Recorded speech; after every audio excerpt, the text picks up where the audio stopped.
Bolajonlarga bu mahsulotlarni olib bermang.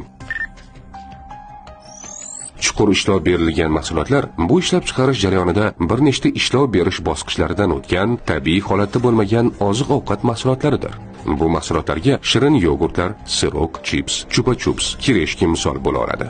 Ammo ular kimyoviy moddalar, ta'm beruvchi moddalar, konservantlar va bo'yoqlarni o'z ichiga oladi. Bu esa sog'liq uchun jiddiy tahdidlarga olib kelishi mumkin. Chuqur ishlov berilgan mahsulotlar salbiy ta'sirlaridan ba'zilari bu taomlar ko'pincha yuqori miqdorda tuz, yog'lar va qandni o'z ichiga oladi. Bu esa yurak xastaliklariga olib kelishi mumkin. Shakar va yuqori glikemik indeksi bo'lgan oziq-ovqatlar qondagi qand darajasini oshirishi va qandli diabet ikkinchi turini xavfini oshirishi mumkin. Chuqur ishlov berilgan mahsulotlar ko'pincha kaloriyaga boy, ammo oziq moddalar kam bo'lib, semirishga olib kelishi mumkin. Ba'zi kimyoviy moddalar va konservantlar saratonni rivojlantirishi mumkin.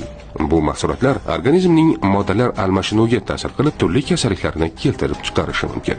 Tabiiy va ishlov berilmagan oziq-ovqatlarni tanlab, sog'lig'ingizni saqlang. Sog'lom hayotga birinchi qadamni qo'ying.